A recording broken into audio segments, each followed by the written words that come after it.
Hello dear, welcome करता हूं आप सभी को। और आज का जो वीडियो है, आज का जो क्वेश्चन है आप सभी के लिए बहुत बहुत इम्पोर्टेंट है। ठीक है, बहुत बहुत इम्पोर्टेंट फर्स्ट ईयर वाले के लिए भी है और सेकेंड ईयर वाले के लिए है। इसलिए मैं आज संडे के दिन ये वीडियो लेकर आ रहा हूँ ताकि दोनों लोग को जो है काम में आ जाए। अब कैसे दोनों लोग के लिए इम्पोर्टेंट है, तो जैसा कि जानते हैं आप लोग कि जो कोरोना वायरस है, एक कोरोना वायरस आपके सिलेबस में धड़ाक से जो है जोड़ा गया है, समझ गए।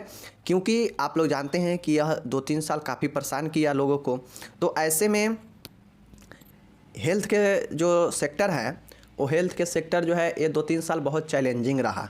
ठीक है, तो इस हिसाब से इसके पढ़ना जानना बहुत ज़रूरी है। और साथ ही मैं बता दूं कि पिछले साल जब 20 से 21 का एग्ज़ाम हुआ था, तो फर्स्ट ईयर में जो 22 में एग्ज़ाम हुआ था मार्च में, इस 20-21 का, तो जो है वहाँ पे क्वेश्चन जो है ये कम्युनिटी हेल्थ नर्सिंग में पूछा गया था। 10 नंबर में कम्युनिटी हेल्थ नर्सिंग में कोरोना वायरस के ऊपर पूछा गया था। क्वेश्चन क्या था, कोरोना वायरस क्या होता है, इसके साइन और सिम्टम्स लिखे, मतलब चिन्ह और लक्षण लिखे, इसके रोकथाम निदान लिखे। सभी चीज़ें जो है इसका पूछा गया था 10 नंबर में। ठीक है, और साथ में यह आपके जीएनएम सेकेंड ईयर में भी है, ये जीएनएम सेकेंड ईयर में भी दिया हुआ है, समझ गए। तो इस हिसाब से फर्स्ट ईयर और सेकेंड ईयर दोनों के लिए महत्वपूर्ण है।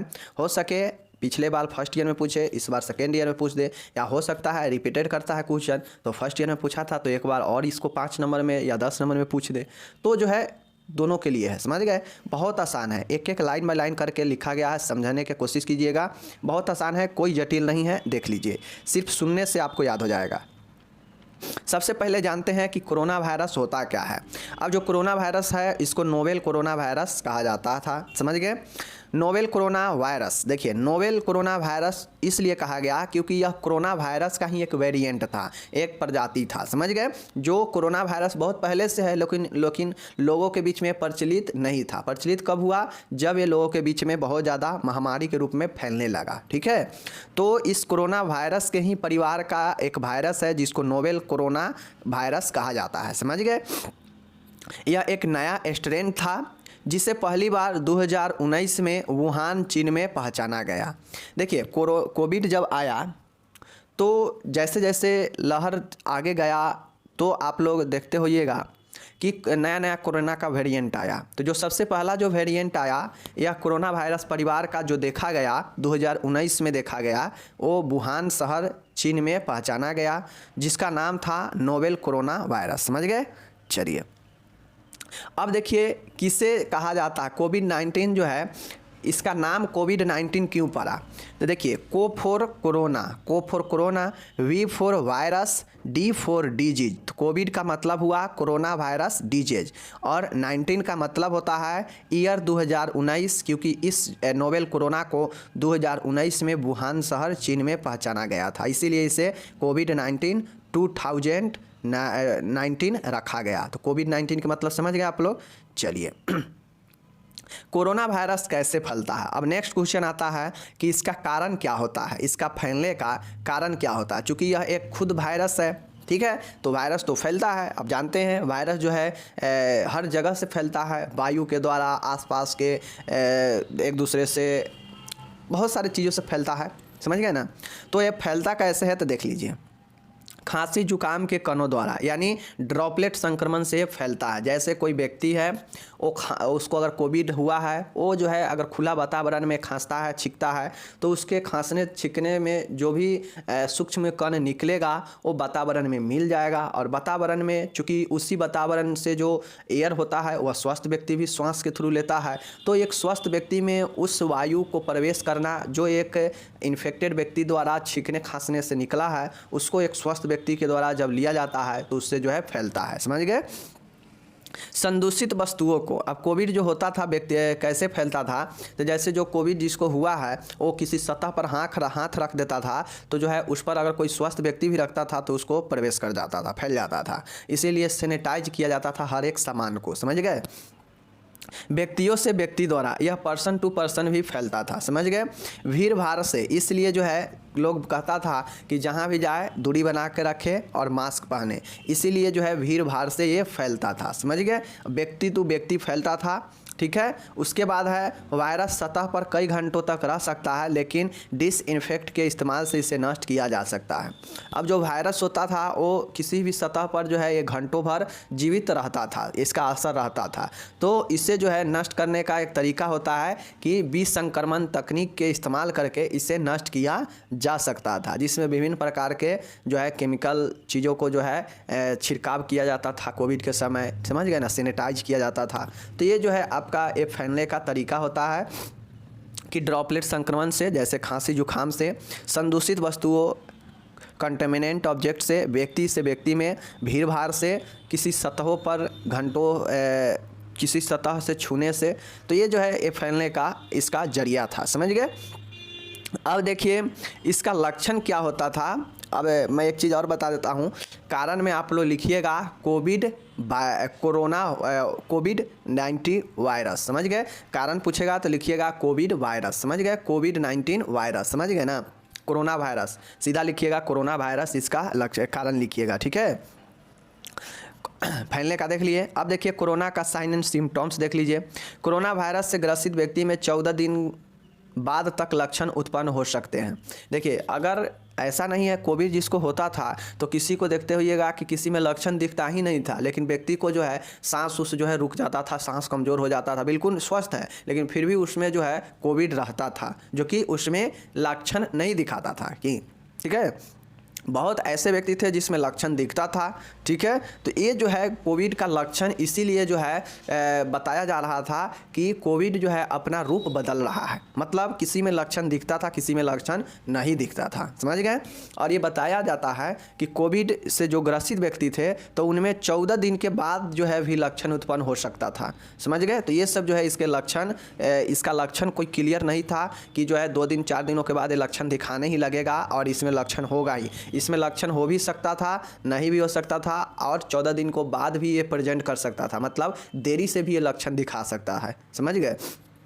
तो देख लीजिए यहाँ पे ऐसे व्यक्ति द्वारा किसी और को भी कोरोना वायरस से, देखिए यहाँ पे आता है कि 14 दिनों के बाद दिखा, ऐसे व्यक्ति द्वारा किसी और को भी कोरोना वायरस से संक्रमित किया जा सकता है जिसमें किसी भी प्रकार के लक्षण नहीं है। देखिए ऐसे व्यक्ति भी था जो जिसमें कोई कोरोना का लक्षण नहीं था, लेकिन उसमें कोरोना है, लेकिन कोरोना का कोई लक्षण नहीं दिख रहा था, ठीक है। लेकिन वो व्यक्ति को लक्षण नहीं दिख रहा था तो लग रहा था कि हम बिल्कुल स्वस्थ है, लेकिन वो अंदर ही अंदर उसको और कोई परेशानियाँ उसको आ रहा था। लेकिन कोविड का जो मेन लक्षण था वो नहीं होने के कारण उसको लोग इग्नोर करते थे, ठीक है। तो वो जो व्यक्ति था जिसमें कोई लक्षण नहीं है, फिर भी वो व्यक्ति किसी और को जो है ये क्या कर सकता है, संक्रमित कर सकता था। ऐसा नहीं है कि उसमें लक्षण नहीं है तो दूसरे को संक्रमित नहीं करेगा, ऐसा नहीं बात था, समझ गए चीज़ को, कि जिस व्यक्ति में कोरोना का लक्षण नहीं था वो भी व्यक्ति जो है दूसरे में इस बीमारी को संक्रमित कर सकता था, समझ गए। चलिए अब यहाँ पे देखिएगा कोरोना वायरस के लक्षणों को दो भागों में विभक्त किया जाता है।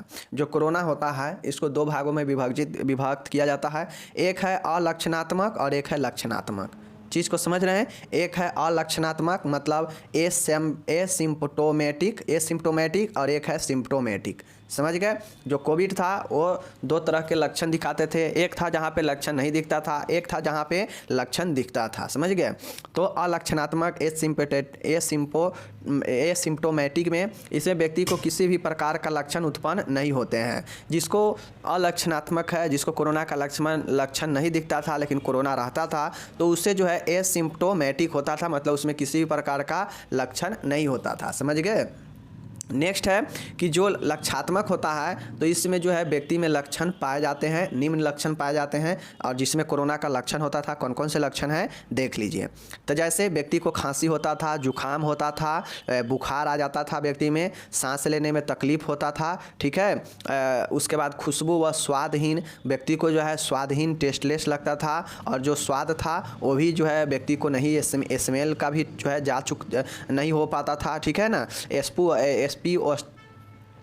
SpO2 स्तर जो है गिर जाता था, व्यक्ति का जो ऑक्सीजन लेवल है वो गिर जाता था, ठीक है ना, इसीलिए सांस में तकलीफ होता था, ठीक है। फेफड़ों में न्यूमोनिया यानी फेफड़ों का संक्रमण जो है व्यक्ति को हो जाता था।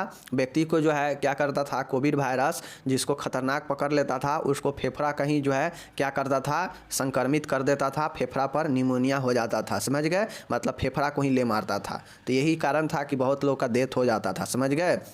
उसके बाद इसका होता था क्या कि मांसपेशियों में दर्द होता था और दस्त होने लगता था, व्यक्ति में पेट दर्द भी होने लगता था। तो कोविड का जो लक्षण दिखता था, जिसमें लक्षण नहीं दिखता था, जो अलक्षणात्मक था उसका तो बात ही नहीं है, लेकिन जिसमें लक्षण दिखता था तो उसमें ये सारे चीज़ें होता था, जैसे खांसी होना, जुखाम होना, बुखार होना, सांस लेने में तकलीफ होना, खुशबू व स्वाद का हानि हो जाता था, मतलब स्मेल एंड टेस्ट का लॉस हो जाता था, व्यक्ति नहीं खुशबू और स्वाद ले पाता था, जिसका ऑक्सीजन लेवल घट जाता था। उसके बाद फेफड़ों में न्यूमोनिया हो सकता था, यानी फेफड़े का संक्रमण हो जाता था, जिसमें फेफड़ा जो है व्यक्ति का धीरे धीरे नष्ट होने लगता था, ठीक है।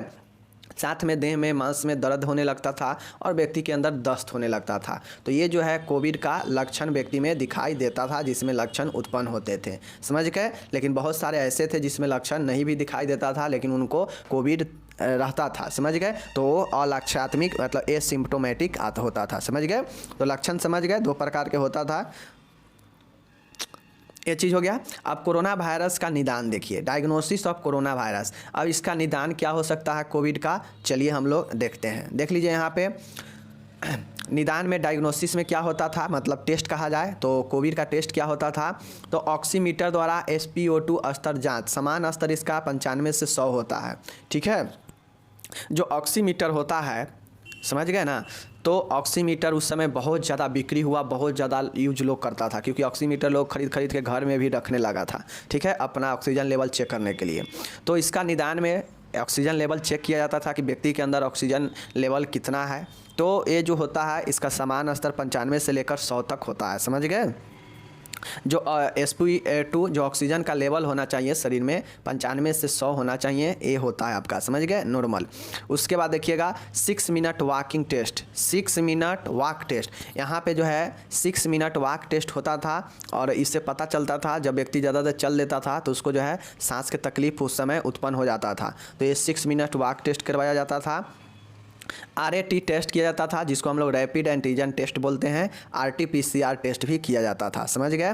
तो ये आपका रैट टेस्ट होता था, रैपिड एंटीजन टेस्ट या RT-PCR टेस्ट होता था, समझ गए। एक्सरे करवाया जाता था, जिनको फेफड़ा में संक्रमण हो जाता था तो उनको CT स्कैन कराया जाता था, ठीक है। तो ये सब जो है इसका निदान होता था, टेस्ट होता था। और ब्लड जांच में सभी प्रकार के, कई प्रकार के ब्लड जांच किया जाता था, जैसे CBC, CRP, D4 डीमर और F13 टेस्ट किया जाता था। तो ब्लड में अनेक प्रकार के टेस्ट किया जाता था। बाकी इसका मुख्य जो कोविड पकड़ाता था वो CT स्कैन से पकड़ाता था, ठीक है। और RT-PCR से पता चलता था कि पॉजिटिव है या निगेटिव, और CT स्कैन से पता चलता था कि जो कोविड है वो फेफड़ा को कितना ज़्यादा प्रभावित कर चुका है, ठीक है। बाकी एक्सरे भी करवाया जाता था इसमें, समझ गए। और ब्लड जांच में तो विभिन्न प्रकार के ब्लड होता था, समझ गए। अब इसका इलाज क्या है देख लीजिए, क्या इसका कौन सा ट्रीटमेंट ऑफ कोविड-19, ठीक है। आपसे पूछेगा क्वेश्चन तो लिखना पड़ेगा ये सभी, समझ गए। 10 नंबर पूछेगा तो इसका जो है फैलने का फैलाव लिखना पड़ेगा, कारण लिखना पड़ेगा, ठीक है, लक्षण लिखना पड़ेगा, ठीक है। उसके बाद निदान लिखना पड़ेगा, कोविड-19 का ट्रीटमेंट लिखना पड़ेगा, ठीक है। तो देख लीजिए यहाँ पे कोरोना वायरस का अभी तक कोई इलाज उपलब्ध नहीं है। देखिए कोविड-19 चूँकि यह एक वायरस है तो इसका इलाज के लिए विभिन्न जो है वैक्सीन, जैसे कोविशील्ड, स्पुतनिक भी, ये सब जो है आपका आया था, समझ गए, वैक्सीन के रूप में, समझ गए। कोवैक्सीन था, कोविशील्ड था, स्पुतनिक था, तो ये सब जो है आपका वैक्सीन था। बट इसका जो है कोई प्रॉपर ट्रीटमेंट नहीं था, इसका कोई जो है उपचार नहीं है। इसके लक्षणों का उपचार किया जाता था, जैसे व्यक्ति में सांस फूलता था, ठीक है, ऑक्सीजन लेवल कम होता था, बुखार होता था, जुखाम होता था, ठीक है, टेस्ट लेस होता था। तो इन सब लक्षणों का उपचार किया जाता था, ना कि कोविड-19 का परफेक्ट इलाज किया जाता है, समझ गए। इसका कोई इलाज ही नहीं है। बाकी रोकथाम के लिए वैक्सीन दिया जाता है, जो दिया जाता था और दिया जाता है, जो मैंने बताया, कोविशील्ड, कोवैक्सीन, उसके बाद आपका स्पुतनिक, ये सब, समझ गए। तमाम तरीके के कंपनी अपना वैक्सीन लॉन्च किया जो हेल्थ मिनिस्टर के, हेल्थ डिपार्टमेंट के द्वारा अप्रूवल था, समझ गए। उसके बाद देखिए चिकित्सक व अस्पताल द्वारा रोगी के लक्षणों के अनुसार ही उसका इलाज किया जाता है, जैसे ऑक्सीजन की कम होने पर कृत्रिम ऑक्सीजन देना, antiviral drug, steroid, blood thinner, nebulisation आदि, ठीक है ना। जिसको पेशेंट को दिक्कत होता था उसको जो है उपचार में ये तमाम तरीके के लक्षण का उपचार किया जाता था। तो ये जो है जैसे सब देख लिया, ऑक्सीजन का कमी में ऑक्सीजन देना, एंटीवायरल ड्रग, ठीक है, स्टेरॉयड, ब्लड थिनर, नेबुलाइजेशन, ये सब दिया जाता था। कुछ घरेलू प्रबंध भी किया जाता था, जैसे गर्म पानी पीना, ठीक है। तो ये सब जो है होता था। ट्रीटमेंट इसका कोई खास जो है नहीं है, समझ गए। बाकी कोविड-19 का जो भी दवाइयाँ था वो डॉक्टर के निर्देश के बाद ही लेनी चाहिए। अगर कभी भी किसी को इसका लक्षण आए तो डॉक्टर से संपर्क करके ही इसकी दवाई लेनी चाहिए, समझ गए। चलिए कोविड-19 से बचाव देखिए, प्रिवेंशन ऑफ कोविड-19। अब इससे बच कैसे सकते हैं तो देख लीजिए, अपने हाथों को कई बार साबुन पानी से धो। अब जब कोविड चला था तो आदमी बहुत ज़्यादा अपने हाथ को, अपने साफ़ सफाई को ध्यान रखता था, ठीक है ना। तो उसी प्रकार से अपने हाथ को कई बार साबुन पानी से धोए। सैनिटाइजर का उपयोग करें रोकथाम के लिए, मास्क पहने, ठीक है, 2 मीटर की दूरी बनाकर रखें, स्वच्छता संबंधी व्यवहार को अपनाएं। तो ये सब कर को जो है कोविड को रोकथाम कर सकते हैं, ठीक है। नेक्स्ट यहाँ पे आप लोग देखिएगा, वैक्सीन को दोनों खुराकों को दी गई समय अवधि में लगवाएं। सरकार व प्रशासन द्वारा समय समय पर दी गई कोविड संबंधी जानकारियाँ से अवगत रहे, ठीक है। अब जो 2 खुराक दिया जाता था वैक्सीन का, उसको लेकर आप कोविड से बच सकते हैं, रोकथाम हो सकता है, ठीक है। यदि कोविड जैसे लक्षण महसूस हो तो अपने आप को आइसोलेट करें, ठीक है। तुरंत जाँच करवाएं एवं संपर्क में आए लोगों को भी जाँच करने को कहें, ठीक है। रोकथाम करने का एक और तरीका है कि अगर किसी को लगे कि मुझे कोविड का लक्षण है या कोविड हो गया है तो अपने आप को सबसे अलग रखे, आइसोलेट करवा ले, ठीक है। और साथ में अपना जांच करवाए और आपके आसपास के जो भी आपसे संपर्क में आए हैं उनको भी जांच करने के लिए कहें, समझ गए। तो इस प्रकार से जो है इसका रोकथाम, ट्रीटमेंट तो कोई प्रॉपर है नहीं, रोकथाम इस प्रकार से कर सकते हैं। ट्रीटमेंट में वैक्सीन वगैरह है जिसको मैंने नाम बता दिया, वो सब लिखिएगा। बाकी कोविड आपका यहाँ पे समाप्त होता है। बहुत आसानी है, कोविड समझना बहुत आसान था क्योंकि ये आप इससे झेल चुके हैं, पिछले 2-3 साल इससे झेल चुके हैं। तो ये जो है बहुत आसान है, इसको लिखना बाकी मैं बता ही दिया, आप लोग एक बार ध्यान से देख लेंगे तो दिमाग में आ जाएगा, समझ गए।